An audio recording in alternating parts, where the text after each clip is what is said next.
welcome to the First Fill. My name is Katie Meyer, and I serve as a Senior Director of Content Creation here at APHA, and I'll be the host for this episode. Last week, we joined you from the Joint Federal Pharmacy Seminar in beautiful San Diego, where we spoke about the role of the clinical pharmacist practitioner in mental health at the VA. This week, I have a treat for you as I'm joined by a dear colleague and friend of mine, Jeff Gold, who practices in this role at the VA. Welcome, Jeff. Why don't you introduce yourself and tell listeners a little bit about yourself, your roles and responsibilities as a mental health clinical pharmacy specialist? Thanks so much, Katie, for the introduction. It's a pleasure to be here with APHA as always. I am a psychiatric clinical pharmacy practitioner at the VA in Denver, Aurora, Colorado, or part of the Eastern Colorado healthcare system. And I work as a direct care provider, in which I can prescribe any medications, order any laboratory tests, and follow my own caseload of veterans for whom I'm the primary psychiatric provider in their care. I often work in conjunction with a psychiatrist who will provide an initial diagnosis for those patients, and then I coordinate and provide all treatment from that point forward. I often work with therapists as well as a part of the care team who follow up with any therapy care needs of the patient. Within the scope of practice, I independently prescribe any medications, laboratory tests. I interpret and analyze those things, set the time to when the veteran will come back to see me for a return follow-up. It's quite similar to any direct care provider, such as a psychiatrist, nurse practitioner, or physician's assistant. Thanks so much, Jeff, for that intro. I always love working with you so much as your expertise in psychiatric care is truly motivating and like no other. Last week, the APJ Executive Fellows and I discussed the truly innovative work that mental health CPPs are doing at the VA, serving as primary mental health care providers with authority to order lab tests, prescribe medications, create therapy plans, and use quantitative tools to assess patients. In seeing patients every day, I'm sure there must be some stories that you have about how you've helped people that really make you feel proud of the work that you do. Can you please share one of those stories with listeners about the impact that you've been able to have on one of your patients? Yeah, absolutely. I believe that medications are started, stopped, and adjusted in the context of a relationship. And it's very important when you're doing psychiatric work, regardless of whatever discipline that you come at it from, that you connect to your patient in a real and a meaningful way.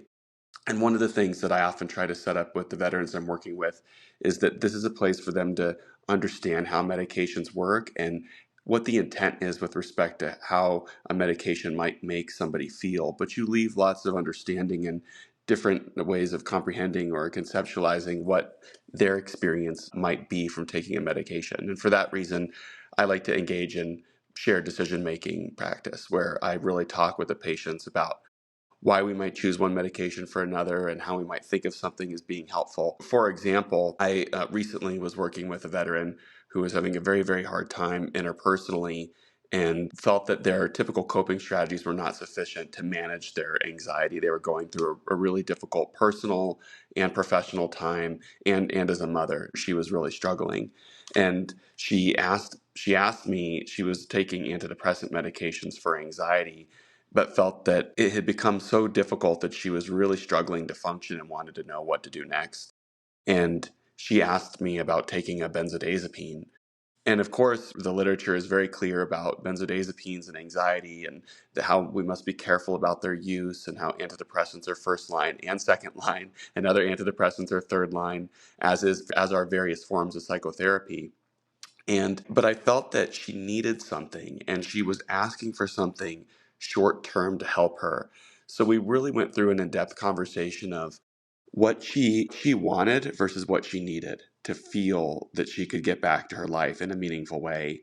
And as a part of that discussion, we decided that maybe a short-term course of benzodiazepines would be helpful, but we're talking 7 tablets that she would be given of, let's say, lorazepam, and that during that time period, she was to think about and record and journal when she took the medication and why she felt like she needed it, and then how she felt after. So we really brought a lot of depth to the decision to prescribe the medication that we were able to bring to her next appointment. And she still has some of this medication left over. And I like this example because, of course, giving benzodiazepines is something that has become, we've all become as a medical profession more careful about it and appropriately so. But there are people that might benefit from these medications. And I wanted to be really clear with her about how this could be done in a safe context as well. And of course, we did screening for any sort of substance use. We did a prescription drug monitoring program for her, and there was plenty of informed consent about what the risks were. And her decision was that I feel that I needed this to pull myself through a difficult time, and I think she used it well. Thanks, Jeff. That is such an impactful story. I know from working with you in the past that benzodiazepine use is an area of interest with you and that you want to keep people safe. So, this is a great example of how to use them appropriately in order to do just that. Kind of shifting gears a little bit. Last week, we talked a little bit about the role of CPPs in suicide screening and prevention. I have listened to your talk on crisis intervention a couple of different times, and the stories that you told during those presentations really resonated with me as I recognize what a huge impact pharmacists can have on a patient's journey. Would you mind sharing one of those stories with our listeners today as well? Certainly. Before I share a story, I'd like to say that I know I believe and I represent the thinking within psychiatry that suicide screening and safety assessments are everyone's responsibility. And one of my hopes in my career has been to engender not just pharmacists, but pharmacy technicians, nurses, even our frontline staff with the ability to screen somebody for thoughts of suicide and self harm. That suicide risk safety assessment and safety is everyone's responsibility. And it's something that we all can do. And part of my work has been to destigmatize that and make it easier to talk about those things. So I first off want to say to all our listeners who may not have heard some of this content before, because I believe it's just becoming more and more available and mainstream. But asking and talking to your patients about suicide never makes them think about suicide more. And they've done plenty of research on this, and they've shown consistently that talking about it and asking people about such thoughts reduces rather than increases ideation. It might lead to better patient care and self care outcomes. I feel that in my work with patients in crisis, that one of the most important concepts is to stay with them through every step of the process. I worked with one such veteran. This actually happened a few years ago, but during the appointment, it was a video appointment because so much of our medical care now is virtual. That there might be a situation where the patient is not in your office, and so you're not able to get, let's say, EMS or police to the door of your office in order to coordinate a transition. So I had to coordinate a transition with a patient at home with a loaded gun in her possession while I was on a video appointment with her. And the way that I handled it was to keep with her the entire time. I never left her side.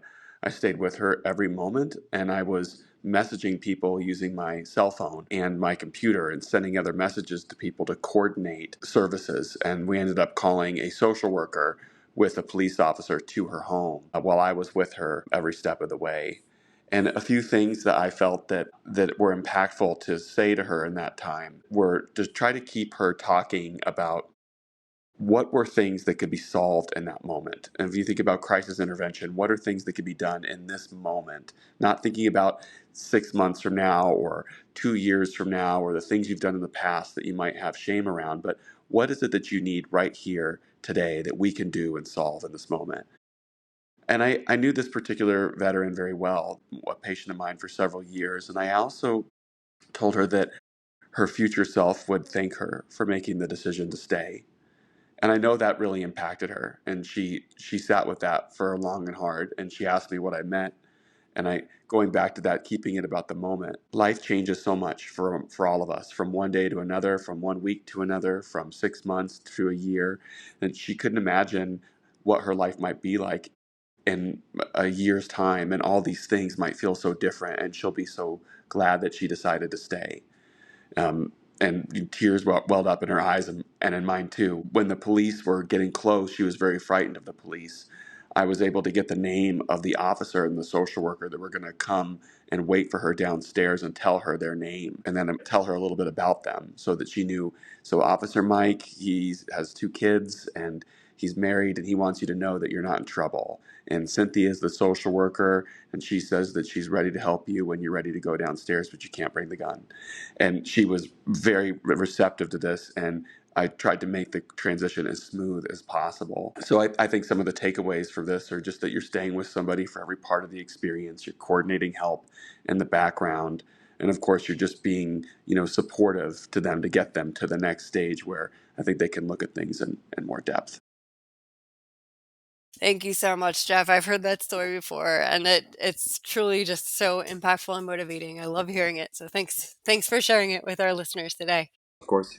All right, I have just one last topic for you. I know that you can relate to this statement that oftentimes as pharmacists, we are so fully engrossed in caring for our patients that we forget to care about ourselves, and that's important too, right? Do you have any self-care strategies that you found helpful to ensure that you're not only taking care of your patients but yourself as well?